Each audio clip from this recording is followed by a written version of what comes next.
Hello and welcome to the Two Robbies podcast, your destination for in-depth discussion and analysis of all things Premier League. I'm Robbie Earle.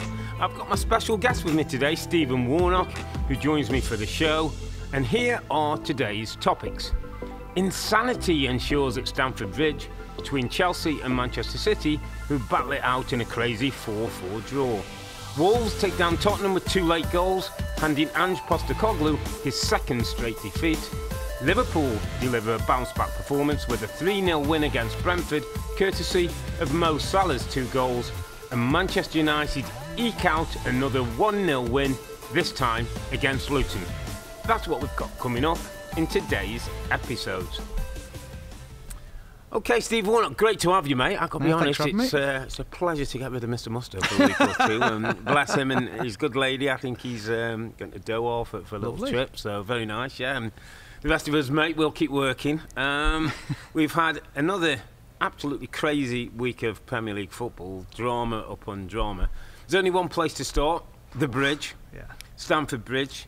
Chelsea hosting Manchester City, a Chelsea team that at times we've seen some progress and other times I think we've all been a bit frustrated, against a Manchester City team that look like they're starting to get into gear as we know they kick on. It ended 4-4. Give me your biggest takeaway for Chelsea, because I think that they become a bit of a story really, 4-4 with the reigning champions. Yeah, I think there's a lot of talk around the game was, well, he only beat Tottenham because of the sendings offs, which might be true. Yeah. But they took a lot of positives from it, and I think going into the game, it probably suits them playing one of the top teams, Manchester City, where they're going to attack them, they're going to come out against them. Yeah. I think they struggle against the teams that sit a little bit deep and they find that difficult to break down. So the game sort of played into the hands. However, you're going to get punished against Manchester City if you're not on your best game. Yeah. The penalty early on, or in the first half, and it could have set them back. They could have felt sorry for them, sorry for themselves, got into the shells. But I just thought the response from the Chelsea players was very positive. I think during the game, what you saw was at times Chelsea at the brilliant best, but at times you also saw Chelsea at the most vulnerable as well. Vulnerable. Yeah, and I think that's just where Chelsea are at the moment. I think they're just on this path where they're just a little bit up and down. Yeah. And I think what Mauricio Pochettino is looking for is almost that flat line and then a slower trajectory just to evolve and to get better. It's interesting because on the podcast I've said to Musty a few times, he keeps saying about Chelsea, and I keep giving him the sign. Two-year process for me, mate. It's a 2-year, and I know that seems long, and I know people will say, well, he's got to get things right and the amount of money they've spent. But we're talking about young players, some in the early 20s, some this is their first Premier League season campaign, what they're going through things. So I think going through some difficult times is never a bad thing, because we both know in football, sometimes it's from those moments that you learn, that you get better, that you get your experience. It was really interesting, though, because before the weekend, and I'm doing my notes for the match, and I start looking through the Chelsea team, and I know in some respects, and Musty always corrects me on this, but he keeps saying it's players with potential, you know, your Mudricks and your Jacksons and your Enzos and your Caicedos.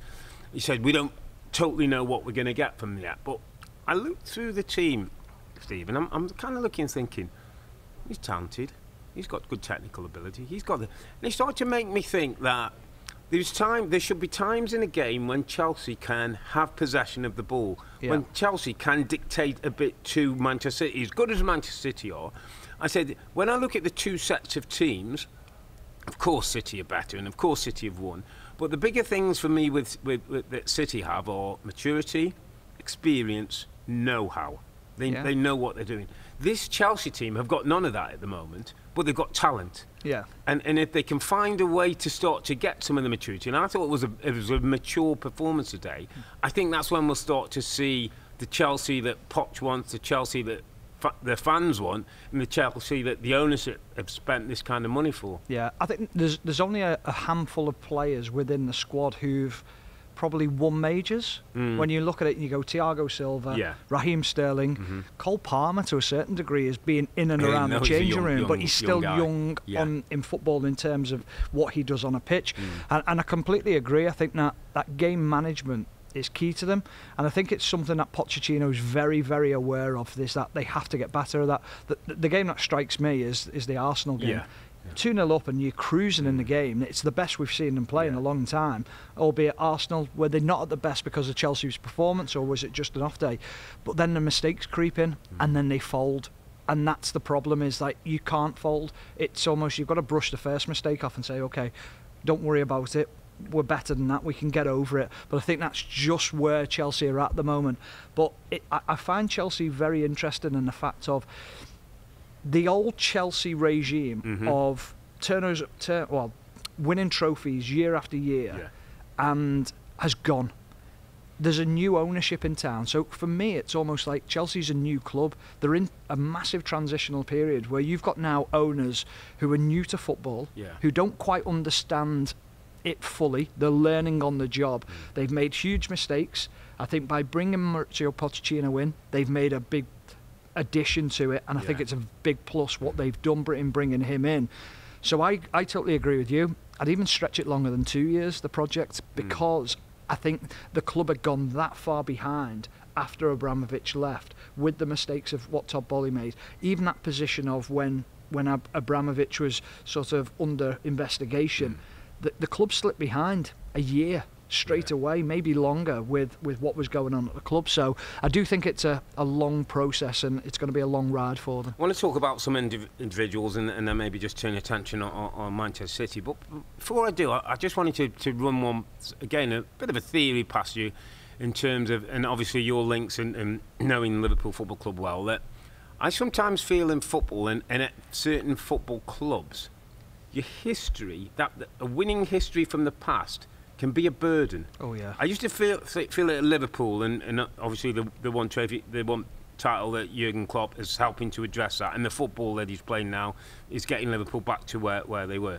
Manchester United, I think it's evident now. We always harking back to the time. Chelsea, we kind of keep on talking about the winning and that mentality and the titles and the Mourinhos and the Ancelottis and the Contes and which isn't necessarily helpful. That's one point that I'd love to get your thought on. And the second is, and this one's a little bit more difficult to how would I best explain it? I've always felt at certain clubs, big clubs with that history, that winning history from the past, there's sometimes an element, small element around clubs who don't want current success because it actually dims the successes of the past. Yeah.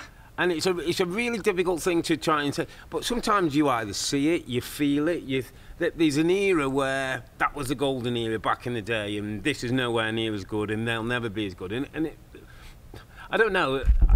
You were at Liverpool; they had many years, and I'm not saying that these loads of individuals or whatever who always hark back to those days, but do you understand the point I'm making? Oh, 100%, yeah, I do. At times, at clubs, everybody's got to be pulling, and sometimes there can be one or two bad eggs in there who actually are hankering for those past days because that was their glory time. Yeah, I think your first point, obviously, that the pressures of being at a club and to win titles is there. The only thing I'd say about that is, and this is, I totally agree with you on that, from a player's point of view, you can't think about that. This is your era. This is your time to make history.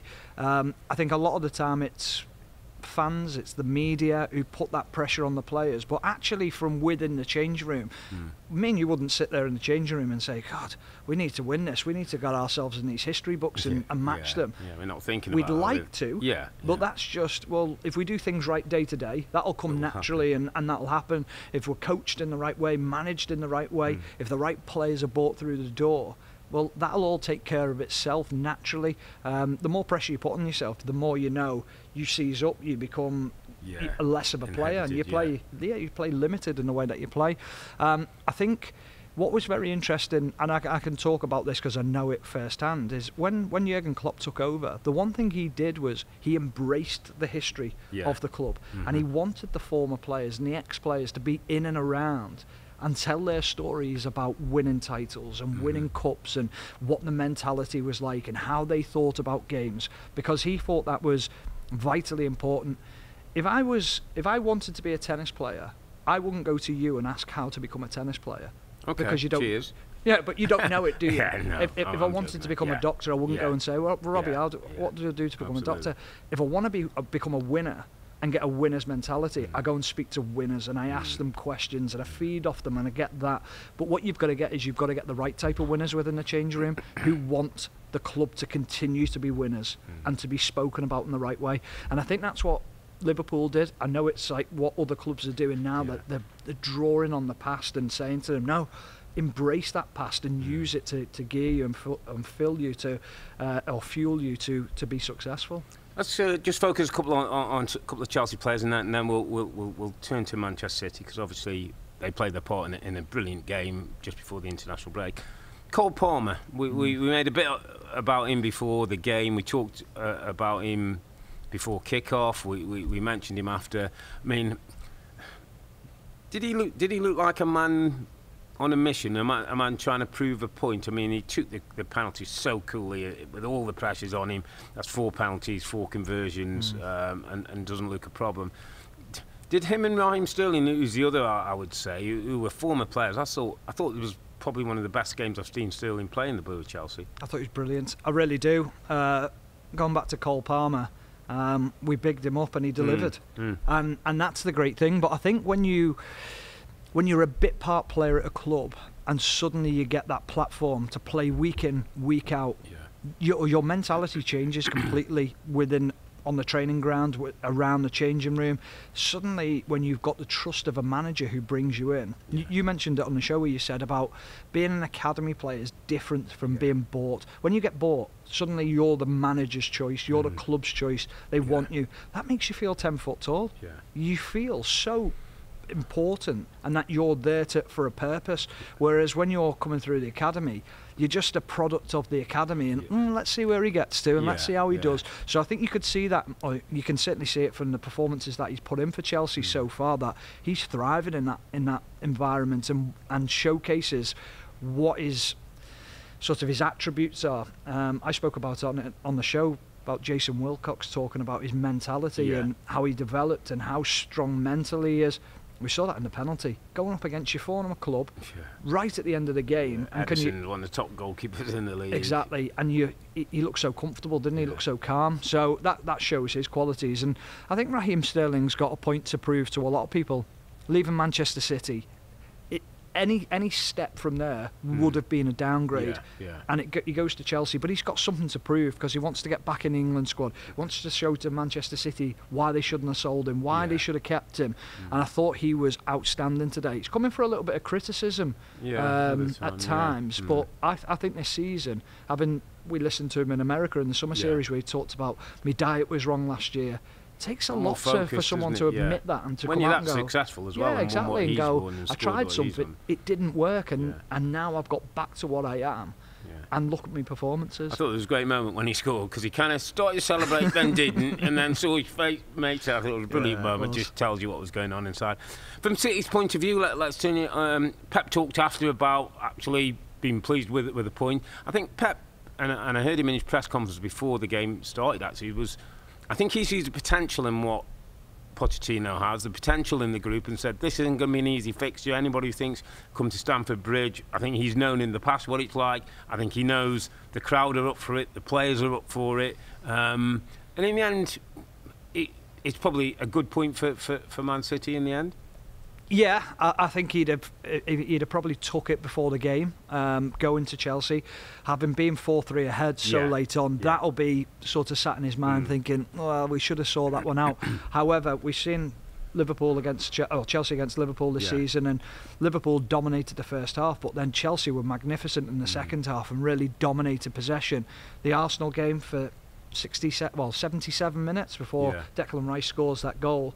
Arsenal are well and truly played off the park by Chelsea, who were brilliant on the day. So he knew, watching those videos, and I go back to the styles of playing against Chelsea, it suits Chelsea to play a Manchester City, a Liverpool or an Arsenal who come onto them, who want to hem them back in, and then they can counter-attack. So I thought his interview was refreshing, actually, because usually he's so uptight and a bit moans, and he just said, which is exactly what we were thinking, what an advert for the Premier League. Yeah, absolutely. And it wasn't a great day, I don't think, for too many of the City players. A couple of points I made after the game. I thought they missed John Stones. I think how important he's become, not just his defending and his organisation. Now when he steps into midfield, gives them the overload. He understands his role, where he's passing, how he can get it into the attacking third. I thought they missed that. I thought Rodri at times got a little bit drawn around the pitch. He missed a couple of the challenges he normally makes. One player I think we'd probably overlook again, and we shouldn't, is Erling Haaland, who's got 13 Premier League goals, which is incredible in 12 Premier League games, on a season when people are saying, oh, he's not quite the same, and comparing him to last year. I mean, whatever happens, what an incredible potential, because he's still, I think he's 23 at the moment, incredible potential that this guy's got, and a hunger to be in the right place, to get goals, some fortune, I think, in the penalty, and we should actually just quickly discuss that. But Erling Haaland is a gift for the Premier League. Oh, absolutely. And we want the best players within the Premier League. I think we were all worried he might go to La Liga, but we were fortunate that he came to Manchester City and to the Premier League.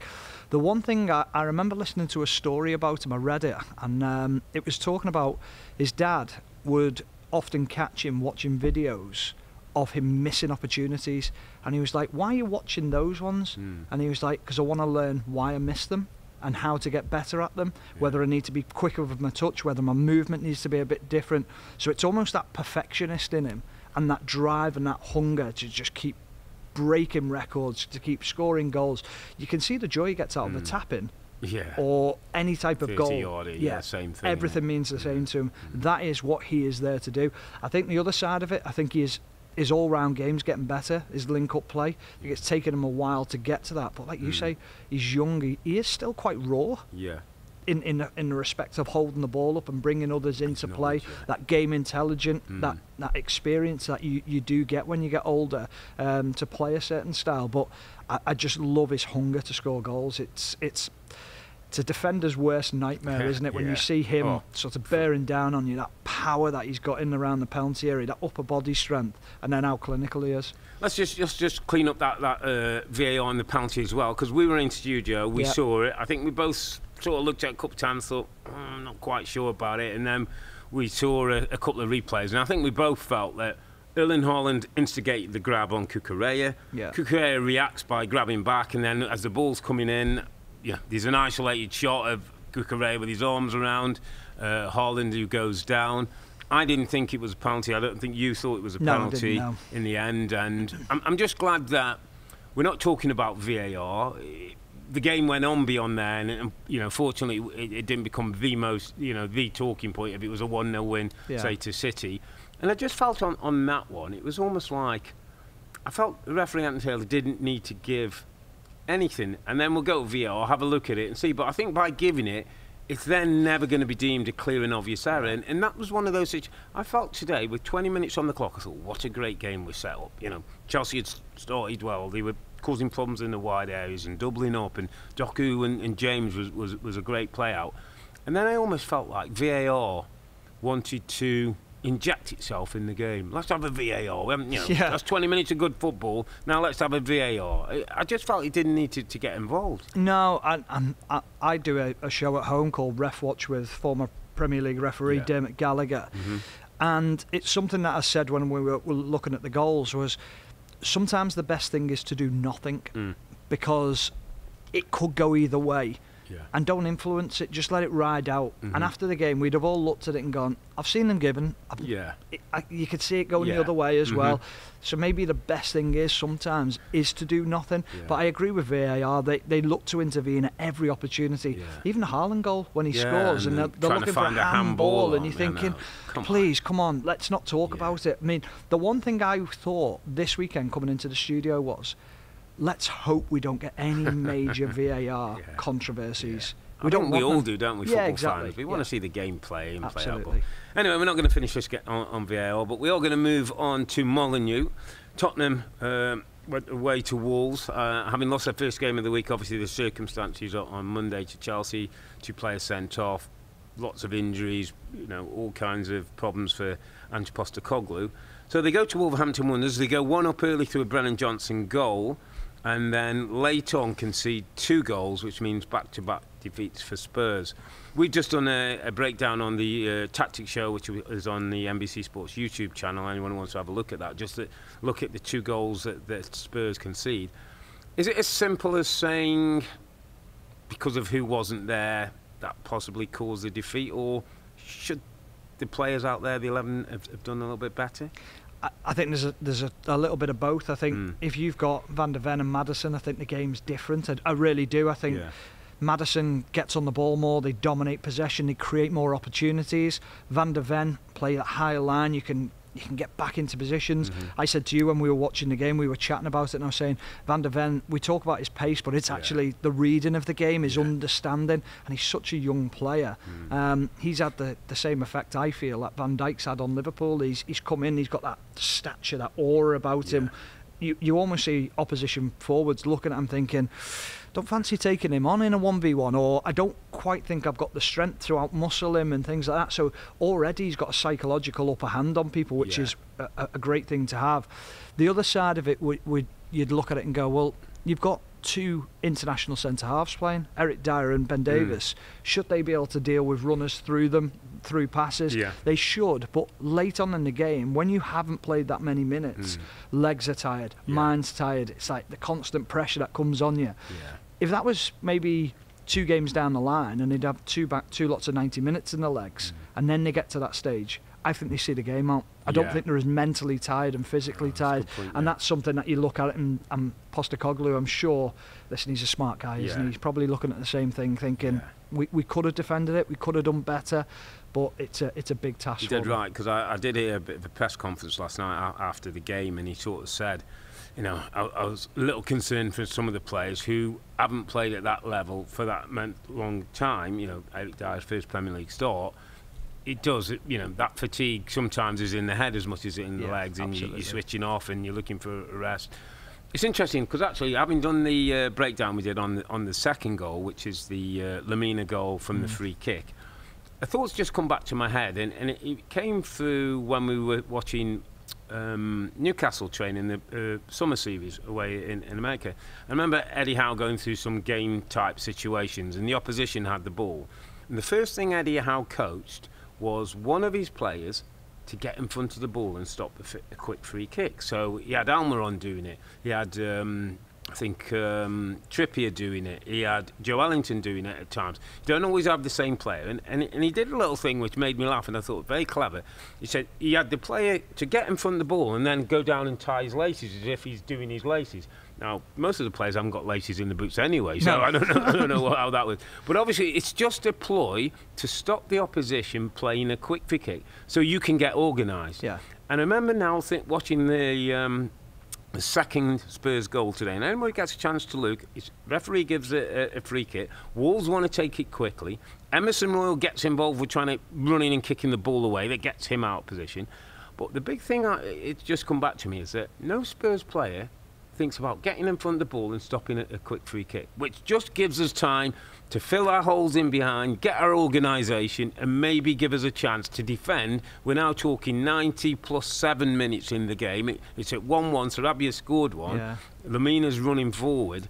Could they have, just a bit of thought and maybe a bit of discipline have saved that situation? And you're talking about, in those positions, you're talking about Højbjerg, and then you're talking about Bentancur, 2 experienced players who should know better, should be thinking in that position, get on top of it, do something. I think Son was in and around the same area as well, another experienced player. But then I go back to them tired minds again. Is that part of it? Is there enough leadership on the pitch for someone to do that? Son's not that type of... Son's a leader of... showing what he can do on the pitch. The way he plays, you take a lead from He's not a shouter and a baller and an organiser. And do they need that figure in midfield to be able to do that? Because I think when you go back to Newcastle there and you make a great example of it, Kieran Trippier is the one straight away you'd be thinking, he's in his head, like, He's played for Simeone. Simeone knows the dark arts of the games, and that's how you slow a game down. That's how you frustrate teams, and that's what you've got to do. But I just think when he'd on the pitch, he'd be the one saying, get in front of the free kick, slow it down, make sure it happens. Yeah, but it's a great point. Just wonder with back-to-back defeats now for Spurs in the space of, 6 days, has the break sort of come at a good time? You get one or two, I know, injuries, and these, you're talking about Van der Ven and Maddison being maybe next year before we see them in the white, but other players, suspension, Udogie comes back, he was only 1 game suspended, Romario we know is 3, which makes it a little bit difficult. But has the break almost come at a good time, go away, come back together again, we go again kind of thing? Yeah, and I think also as well, if there is a game this weekend, all the media's attention will be on Tottenham. What's the response going to be? How are they going to deal with this situation? Exactly. From suddenly having this unbelievable start, we go back to being Spursy, and that's the problem. That's the title they want to get away from. So it's a case of, I'm sure it's very difficult with an international break, because for a team like Tottenham, they'll have multiple internationals within the changing room who will be going away on international breaks now. So it's not a case of where Ange Postecoglu can get them in and sort of get a little bit of a reset and look back at the work they've done and go, hang about, lads, would you have taken this at the beginning of the season? For sure. Because the position we were in, no one would have put us in this position. They'd have probably said we'd have been around 7th or 8th, and how's Postecoglu getting on? Can he have an impact on them? And he's not quite done what he'd wanted to. Well, they're in a magnificent position, so take the positives from it. I think that's what they've got to do, and they've got to just sort of take stock by taking a step back from the situation, the international break, and going, no, we're in a great position here. Absolutely. And I just want to give a mention actually to Gary O'Neill, because he's a guy often that's not in the spotlight in many respects. I think he was on Sky Football, Monday Night Football a few weeks ago, showed a little bit of his coaching and how he works. I think startled 1 or 2 people and got people's attention. And just as the Wolves manager, his team played good football. They're well set up. They've had some terrible decisions go against them, VAR and the likes. I mean, I think the back-to-back penalties that have been given against them that weren't. I think they got an apology this weekend for Newcastle, one last week. Yeah, it was Hee Chang-Wang, the first one, and then Fabio Silva, I think it was last weekend. That's 3 penalties then, the Luton one as well. And so it's incredible. They've had some terrible luck, but I just think he's one of those managers who I think people are starting to warm to. People are starting to understand how good he is. He's working with a group. He went under difficult circumstances. I think he had 4 days training before the start of the season. We saw them play at Man United, where they played United off the park and lost 1-0 the first day. But difficult time. But again, a guy who wants to coach, who gets players better, and Wolves play some good football. I tell you, they're a decent football team. So a little bit of credit to Gary O'Neill. Okay, mate, let's move it on to Anfield. I'm sure you're looking forward to speak to this. Liverpool at home to Brentford. Brentford can always be difficult opposition to play. Thomas Frank has his team, well set up. But Liverpool, no problem. 3-0 win. 2 goals for Mo Salah, 1 for Diogo Jota.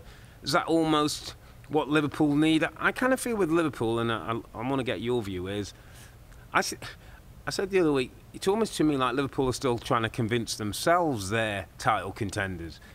It's like people are saying, oh, Liverpool, is this a team? And listen, they're in good shape at the moment, sit second in the table, 1 point behind City. But are they really title contenders, do you think, this time around? I'm still not convinced about them defensively. From the aspect of Trent Alexander-Arnold playing in this inside position.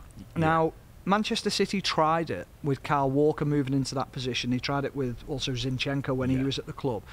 And it didn't quite work because you're vulnerable and susceptible to counter-attacks on that side. And Konate, when he plays on that side, often gets caught either ball watching, because teams are clever now. What they do is they'll play a winger high on the left, and they'll bring the striker out to the left-hand side as well. So then Konate's got this conundrum: which one do I go in on? If I go tight on the striker, there's a ball in behind for the winger, and that causes problems. If I go wide enough onto the winger, leaves this big gap through to the striker, and he's caught in like that position at the moment where he doesn't quite know how to deal with it. I don't think McAllister's a number 6. I don't think he's senses danger enough to play in that position. When I look at Rodri, he senses it. He knows when people move into certain positions. Can he learn that, do you think, or is that something that's I don't think he's athletically good enough to do get it across the pitch. Yeah, I think he's one of those players. He's a brilliant footballer, but play him to his strengths. Yeah. And listen, I'm not sitting here telling Jurgen Klopp what to do, but I just think his best position's higher up. When you look at him at Brighton and especially Argentina in the World Cup, I thought he was the second best player in the tournament. I really do, behind Messi. Messi was unbelievable, but McAllister was phenomenal in that forward advanced position, retaining balls, little threaded through passes. So I think if you want to get the best out of him, you've almost got to play him in that position. The other thing I think with Liverpool is Szoboszlai's your mainstay. Yeah. But then you look at it and go, well, who's the other two? Who fits in there? I think Curtis Jones does when he's fit. I think what Jurgen Klopp's got out of him is he knows tactically exactly how to play the game. And also his passing accuracy, his passing retention is the highest in the Liverpool team. His turnover of possession and winning it back is the highest in the midfield, which is a great impressive. It's impressive the way Liverpool play. And I think there's about Gravenberch. Every time I see him, I kind of like what I see. All the tools and the raw material looks there. Young and inexperienced. I think there's a side of him, but I also think there's a side where he's just getting used to playing again. He's had a year out of playing at Bayern Munich, so that's a long time in football, and even your body getting up to speed. Probably didn't have a full proper pre-season because you're a bit in limbo. Am I staying? Am I going? Where am I at? You sort of drop your standards because you're feeling a little bit sorry for yourself. So I think there's a side where he'll get better in time. But I do like him. He's a more of an advanced centre midfielder. Loves getting on the half turn, drives with the ball so well. So it's just that defensive-minded midfielder when Endo's not quite at the level. Yeah, it's interesting. One woman we have to mention, just as we move on from Liverpool, is Mo Salah. I think it's double figures again for him. His productivity in terms of goals and assists. I mean, to even think about what a sale would have looked like for Liverpool, or will look like in the future. I said today when we were doing the highlights, and you watch him, and he slips one in, typical, opens his body up from that right-hand side. He gets a header that he nonchalantly puts in, and waits to see if he's onside. He is. He's already at double figures. I think we sometimes in football take for granted the art of putting the ball in the back of the net and how difficult it is. This guy makes it look easy. And I said today, he's a modern great. He's a modern Premier League great. And it will be only when he's gone and we start looking back at the history and the record books and what he's done that maybe he'll get the appreciation he deserves. Yeah, he certainly gets the appreciation from Liverpool fans. They know what he's capable of. They know what he's churning out game after game. The big thing when you watch Mohamed Salah is, and I just wonder whether this is why it didn't work for him at Chelsea, is that at times he can do nothing in the game. And it can have a real tough time. I think back to the derby against Everton. Mikalenko marked him out the game. Mikalenko was brilliant. Suddenly, bang, blink of an eye, does something, scores a goal, and you think, where did that come from? And his stats stack up from a statistician point of view. Everyone looks at him and goes, goals, assists. But when you actually watch his all-round game, you go, he doesn't have an effect at times, and he can be quite sloppy, and he can be a little bit sort of on the periphery of the game, but within a blink of an eye, he can just score a goal or create something out of nowhere. Which is a special talent, isn't it? Yeah, and that's why you can never really take him off the pitch because you know he's got that in his armoury. He's a phenomenal player. Yeah, absolutely. And you do think if Liverpool are going to challenge for a title, Mo Salah is going to be a big part of that, goals from that right-hand side. Okay, let's move it on to Old Trafford. So a bit of attention back on Manchester United, losing against Copenhagen 4-3 in the Champions League. Marcus Rashford getting sent off. More kind of pressure and headlines on Erik ten Hag. So this was a game that I set out. My note before the game was, United can't lose this game. It's one of those days where if United lose this game, it's all on. They didn't lose the game. They scored through Lindelof from a corner kick. They won against Luton 1-0. Good win, not a great performance. Is that where we are with Liverpool now, or do standards, or should standards maybe be higher? The standards at Manchester United should always be higher. I just think there's a real lack of belief, whether it's in each other as players, whether it's in the system that they're playing. I think it's very interesting though. They're still sixth, or sixth or seventh in the league at the moment. 3 points behind fourth, or they were 3 points behind fourth. They're now, sixth in the table on 21 points. Fifth is Villa on 25 points, and fourth is Tottenham on 26 points. So it's not a terrible position, is it? And we're all looking 4 at them. Points. Yeah, we're thinking like they're 16th or something. Yeah, which they're not. But I think a lot of it has come from the Carling Cup defeat to Newcastle at home, 3-0, and then that was followed. That was after the 3-0 against Manchester City at home. So we're looking at that over aggregate, going saying they've been beat 6-0 at home over two games. And you look at that and go, it's not great. But then the Champions League form hasn't been great. But in the Premier League, they've gone about the business okay-ish. They're in a position now where you go, if you go on a run and we start to click a little bit, we start to believe in ourselves and believe in each other, we could actually sort of mount a challenge to get in that top four. It can come with wins, can't it? It's amazing how, and sometimes our listeners and viewers might not understand how much a win changes the dressing room and the training ground and how you work. And sometimes you haven't played well, and you kind of know you haven't played well. But as you say, you look at the table and you go, "Oh, we're sixth. We're not playing well. Listen, if we kick into gear a little bit, we can go kick on again." And I suppose that's what Erik ten Hag is continually pushing out, the narrative that we're not as bad as you lot keep saying we are. No, I think the big thing is that we're all. And rightly so, I think anyway, in my opinion, is that we all look for an identity of a team, don't we? Yeah. So we want to see how a team plays and what their style is. When I look at Manchester City, even Chelsea today, I can see what they're trying to do, Arsenal, Liverpool. When I watch Aston Villa, we get exactly what the ideas are on the pitch and what they're trying to achieve. When I watch Manchester United, it's just reactive football. And that's the issue, whereas like Manchester United, with the money they've spent, shouldn't be a team who sits deep and counter-attacks. I understand when the chips are really low and you've probably sold a few players or they've lost a manager and a new manager comes in. But Ten Hag's had what, sort of a year and a half, nearly a year and a half in charge now. Choice of a number of players.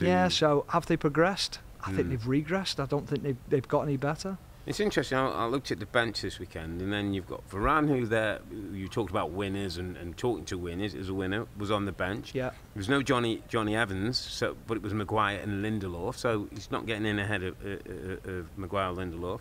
Amrabat was one they've chased and talked about. He was sitting on the bench. And Mason Mount, who you're going to spend a big lump of money on, and then you're playing Luton at home, and Mason Mount's on the bench. Yeah. Those are the things that I scratch my head and say, what's the plan here? What's the joined-up thinking? Why on these days is Mason Mount not in your first 11 if he's fit? Well, that's a big question, isn't it? Is it a case of Mason Mount's just not playing well? Is it that they've seen something else in him and it's not quite right what they've seen and they don't believe he's the player that they thought he was? But to put all your money into him with a year remaining on his contract, it was over £55 million, so what's that, $65 million ish? You look at that and say that's a big gamble to take on someone in the last year of his contract, plus the contract he will be on as well, wages wise, will be huge. So it was a big gamble. I think there's something more with Varane. You see the clips during the week, and it looked very frosty and hostile between him and Ten Hag and his backroom staff. It's almost like Varane's looking very frustrated and isn't happy with the situation. And would you be? I don't think you would be. I think you'll feel every pro backs themselves to play. You want to play, don't you? Yeah. And I'm sure if you have Varane at this stage of his career, he's going to want to play games. And I suppose we've got Marcus Rashford, who 17 goals last season, 30 all comps, looks a shadow of that player.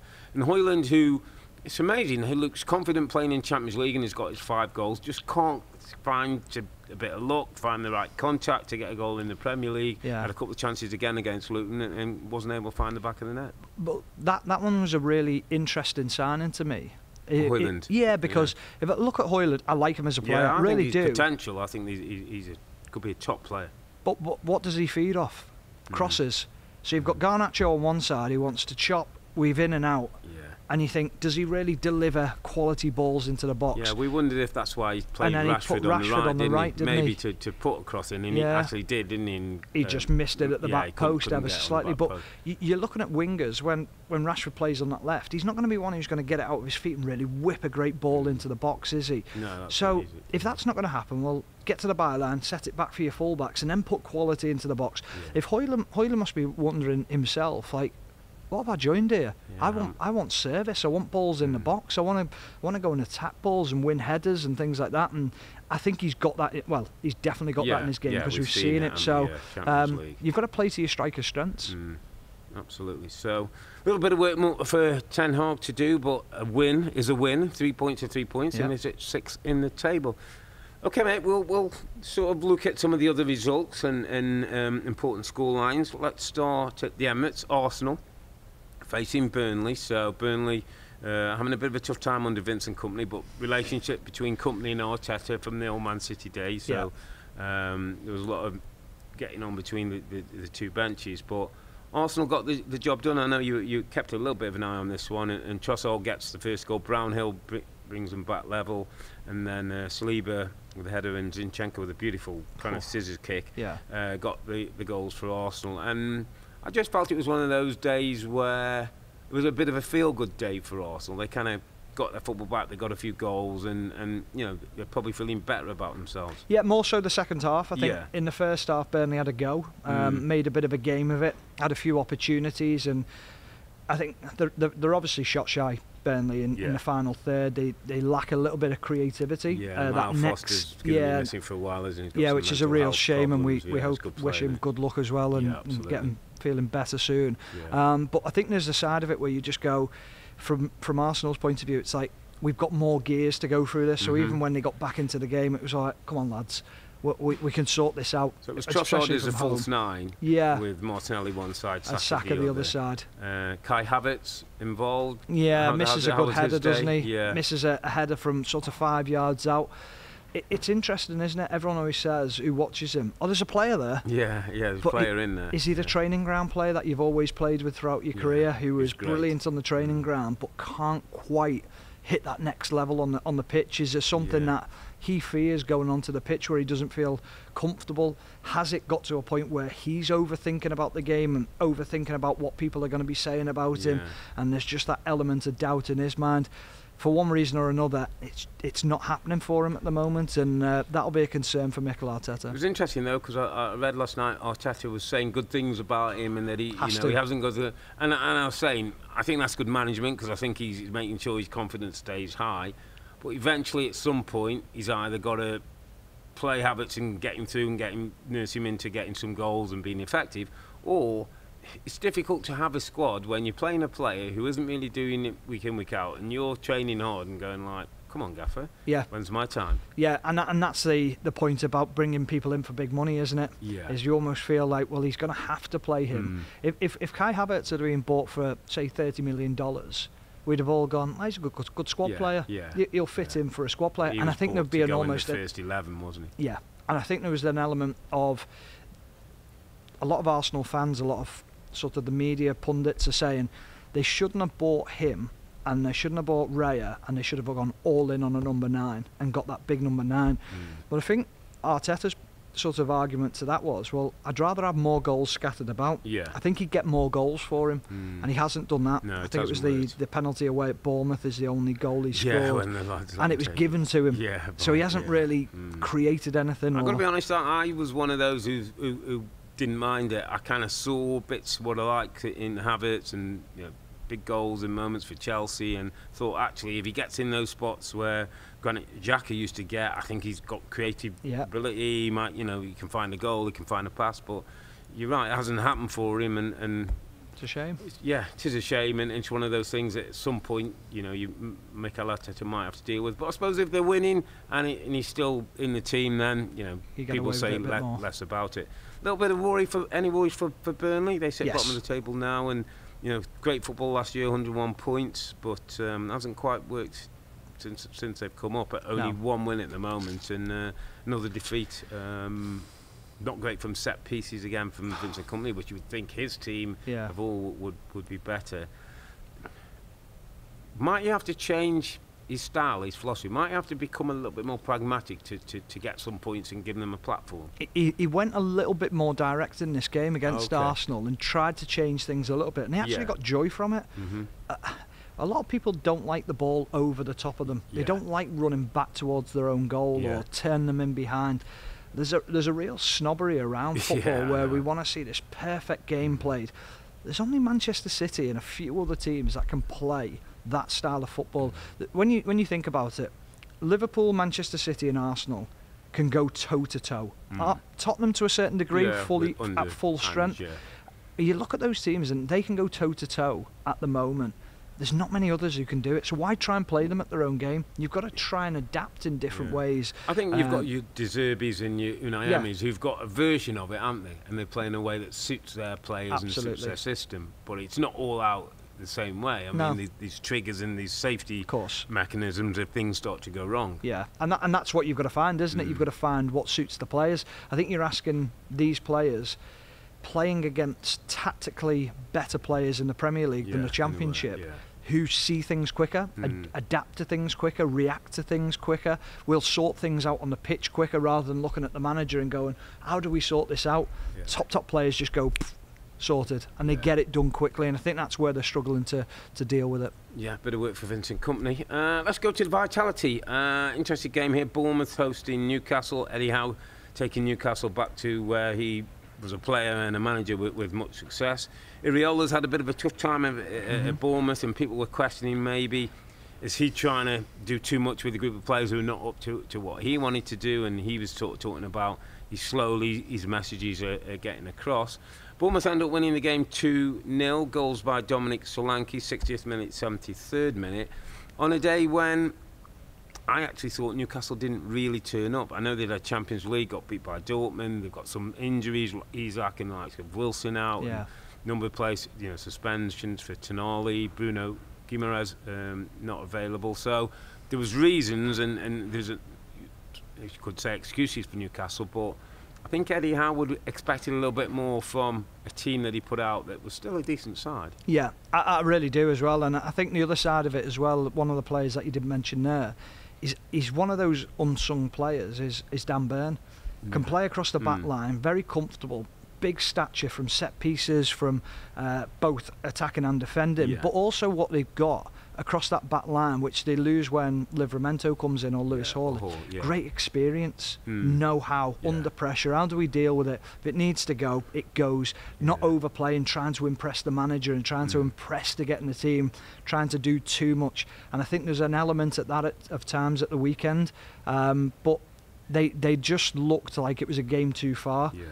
They looked like they needed the international break. They almost needed to limp over the line against Bournemouth, get a result, and then sort of take stock and go, whew, it's been a tough couple of weeks, tough one to me to say, and then just sort of take stock and look at it and sort of address it. But there's that Champions League element as well. They're travelling, they're getting adapting the training sessions, making sure all that's right.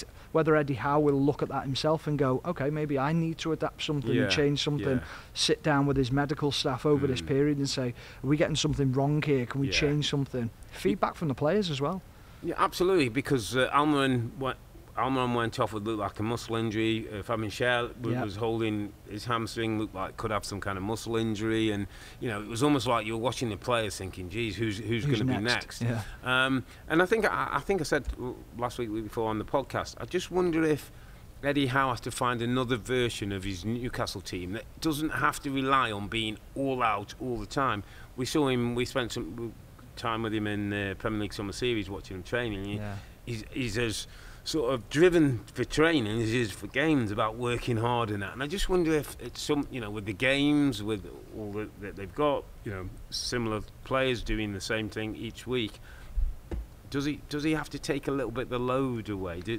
Could there be a bit more of a resting in possession, so having the ball and maybe not working it through the team, but having a breather at times and then going again, not this kind of, it's almost like this full-on driving at everything. I worry a little bit that they're picking up so many muscle injuries on a regular basis. I think when you think about the style of play, the way you get to that style of play and that intensity is by doing it in training every day. You've got to do it, and that becomes mentally fatiguing. When you come in, you go, this is going to be a tough session, and you're thinking it's repetitive.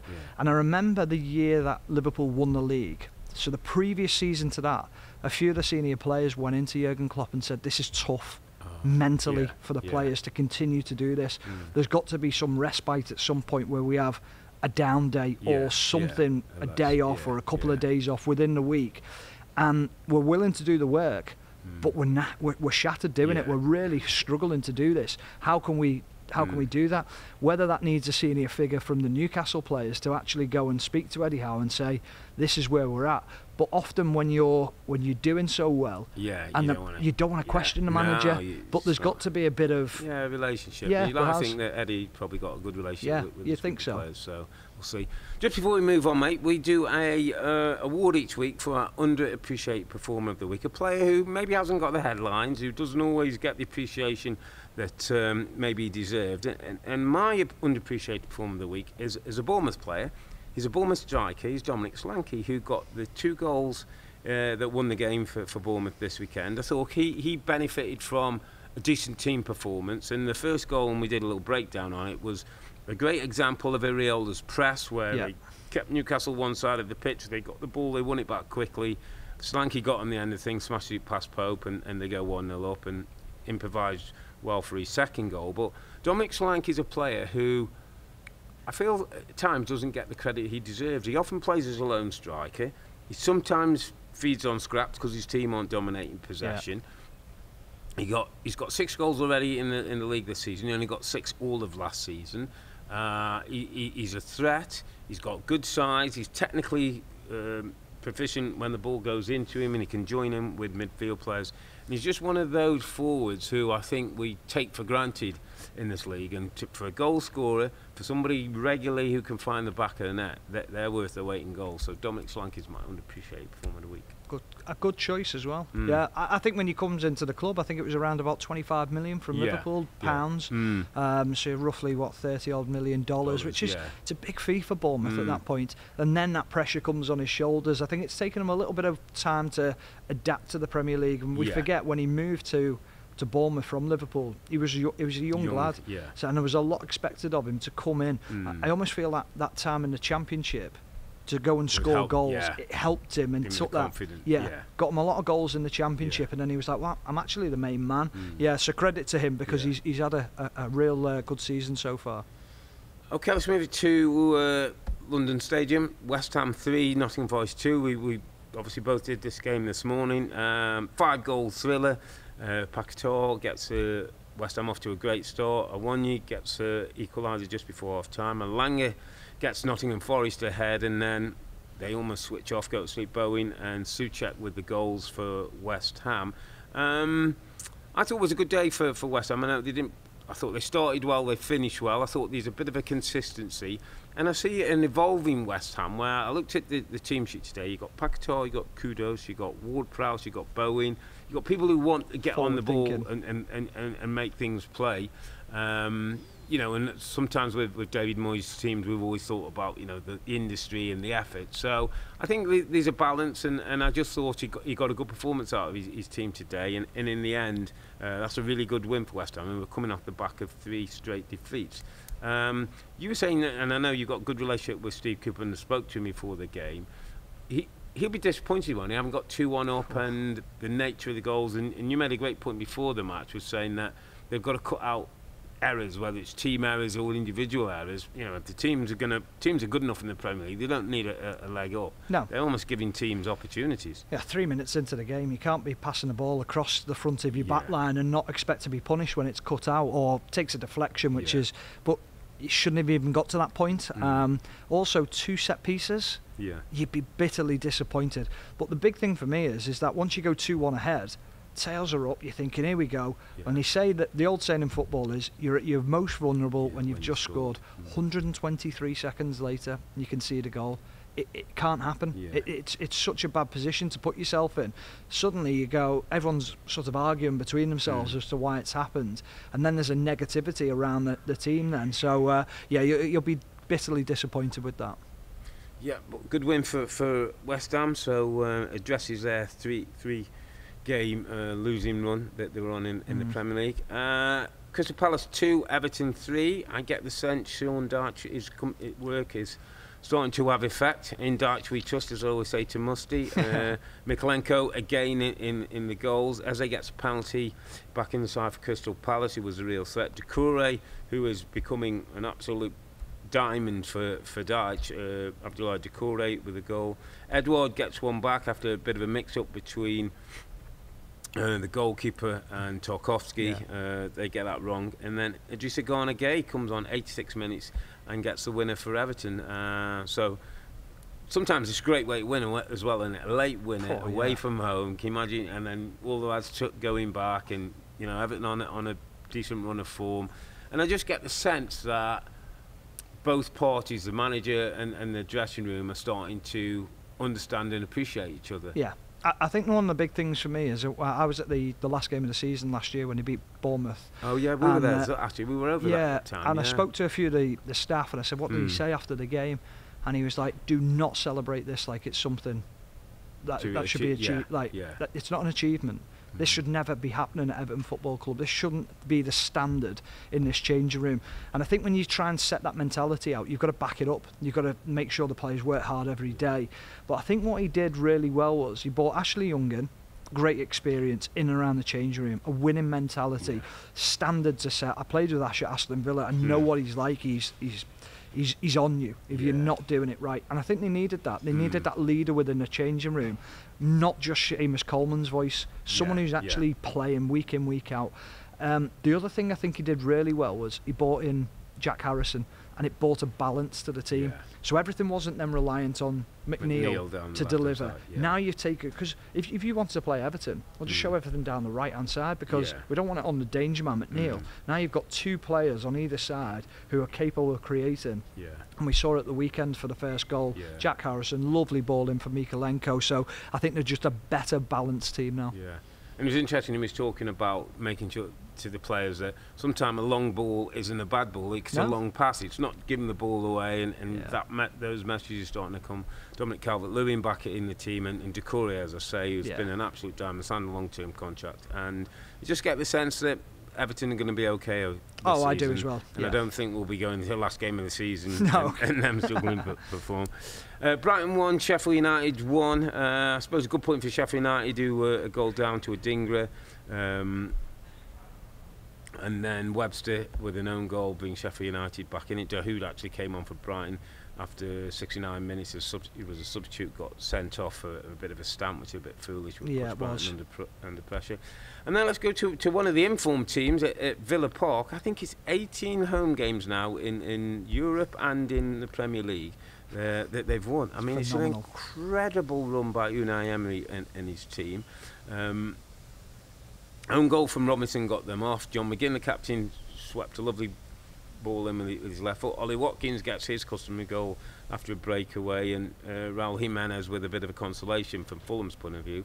But Villa, I heard Unai Emery saying, we can't be top four, we'd like to be top 6, but we can't be top 4. And I'm thinking, you could be top 4 the way you're going and the way you're managing, and if you ambitious owners maybe spend a bit of money in the January window and get a bit of depth. I mean, this team and this turnaround has been incredible. Yeah, it has. I tipped them to get in top 4. I said this the start of the start of the season, having seen Unai Emery at first hand in the summer series. I was blown away with him. I thought what detail goes into it, how they organise the team, what they're all about, and I thought I really fancied him to get in. The one thing that we didn't legislate for was the injury to Tyrone Mings and Buendia, two of the best starters within the team. When you lose them, I'm thinking, it's not good for them. But how they've responded has been quite brilliant. Am I surprised at the run they've been on at Villa Park? 100% we are. Am I surprised that they're so close to the top? No, having seen him firsthand. So incredible job that he's doing. I remember when we sat with John McGinn and we were chatting and asking him, you want to know what Emery's like? And I remember him saying, He's a bit crazy, but he's great. He is a bit crazy.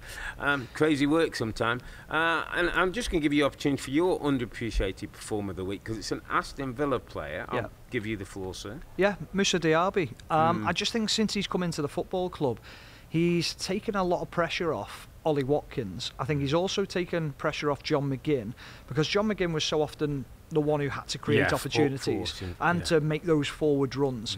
Watkins was always the one who had to be the creator or a goal scorer himself. Whereas Diaby, I remember when he came into the club and thinking, where's he going to play in this system?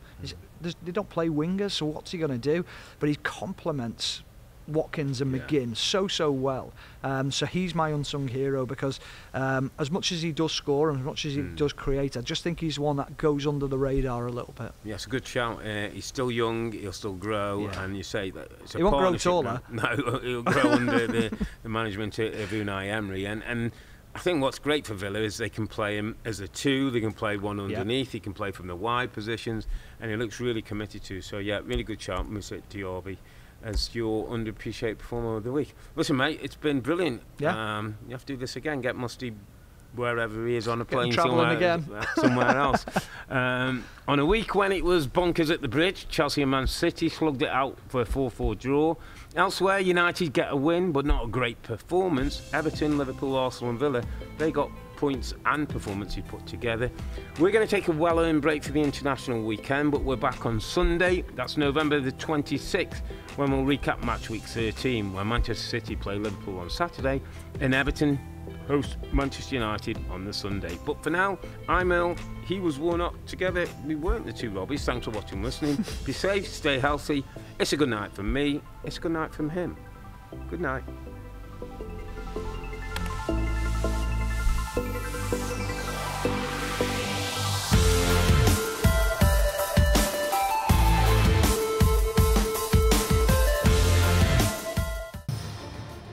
Hi there, I'm Rebecca Lowe, studio host for NBC's coverage of the Premier League. Don't forget to hit subscribe to watch more videos all season long. And for even more Premier League content, from original series to live matches, head over to Peacock. And be sure to tune in for Premier League mornings every weekend on USA Network and on Peacock. We will see you there.